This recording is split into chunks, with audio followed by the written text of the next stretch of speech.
Dot HTML नावाचा एक code लिहिला.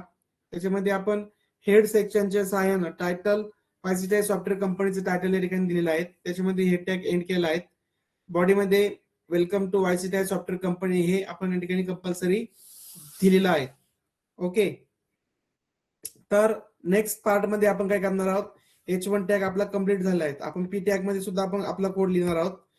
एक सिंपल P टॅग आपण घेत आहोत. P टॅग कंप्लीट, त्याच्यामध्ये घेत आहोत my software company provide coding education and robotics technology.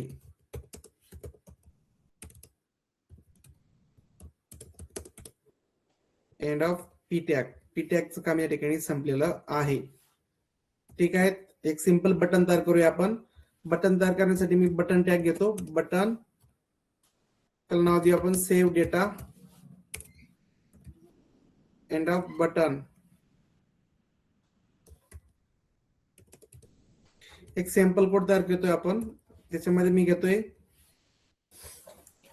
फाईलचं total logic आपण या ठिकाणी एंड करतोय म्हणून एंड ऑफ बॉडी घेऊया. त्यानंतर घेतोय आपण एंड ऑफ HTML. बॉडी पण एंड केली, HTML पण एंड झालेला आहे. त्यानंतर आपण घेत आहोत end of body, end of HTML आणि फाईल आपली एंड होत आहेत. End of file. बघा, संपूर्ण कोड आपण गिट बॅचच्या सहाय्याने या ठिकाणी राईट केला आहे. आणि हा कोड राईट केल्यानंतर आपण काय केलं आहे की यामध्ये जे काही येणारे, ठीक आहे, तर यामध्ये येणारे सगळे कोड्स असतील किंवा यामध्ये येणारे सगळे काही चॅलेंजेस असतील तर त्या कोड मध्ये आपण लिहिलं आहे. आता हा कोड आपल्याला चेक करायचा आहे गिट मध्ये हा कोड झाला की नाही, ती फाईल सेव्ह झाली की नाही चेक करायचं असेल तर आपण ls नावाची कमांड यूज करतोय. बघा, दोन कोड आहे आपल्याकडे. index.html पहिल्या प्रोजेक्ट साठी आपण तयार केला आणि आता जी फाईल आहेत YCTI.html, दोन फाईल या ठिकाणी सेव्ह झालेल्या आपल्याला दिसत आहेत.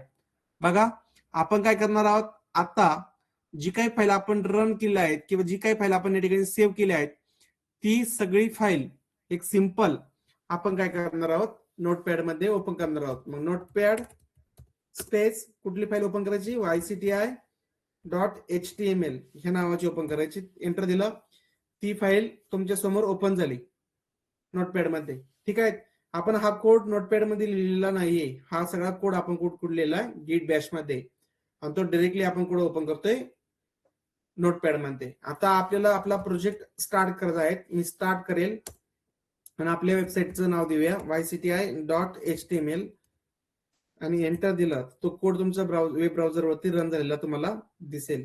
लक्षात, या वेब ब्राउझर वरती तो कोड आलेला या ठिकाणी तुम्हाला दिसेल, रन झालेला दिसेल. ठीक आहे, तो कोड तुमच्या वेबसाईट वरती रन झालेला तुम्हाला दिसेल. तर मला सांगा, मी काय आता जे काही तुम्हाला बेसिक सांगितलं त्या बेसिक मध्ये तुम्हाला काही अडचण असेल तर मला लगेच सांगा. काही डाऊट्स असतील सांगा. मग आपण या ठिकाणी स्टार्ट केलाय तो कोड. स्टार्ट स्पेस काय नावाने सेव्ह केलंय, YCTI.html. तो कोड या ठिकाणी ओपन झालाय. वेबसाईट तुम्हाला ओपन झालेली दिसेल. आज नेटवर्क इश्यू आहे त्यामुळे तुम्हाला पूर्ण आउटपुट दिसणार नाही, पण तुम्ही प्रॅक्टिस केली तुम्हाला कळेल. बघा, या ठिकाणी बटन आलेला आहे आणि या ठिकाणी तो कोड रन झालेला आहे. बघा, ओके. तर तुमचे काही डाऊट्स असतील तर मला सांगा की या कोड बद्दल मी काय तुम्हाला बेसिक सांगितलेलं आहे त्या बेसिक बद्दल काही डाऊट्स असतील तर तुम्ही विचारू शकता.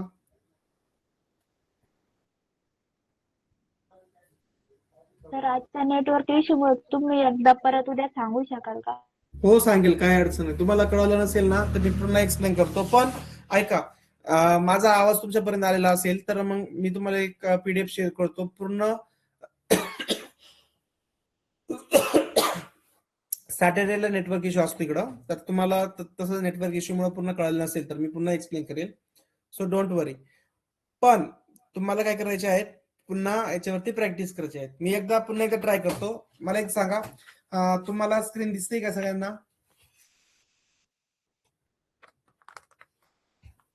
आता स्क्रीन दिसते का तुम्हाला? हो, दिसली.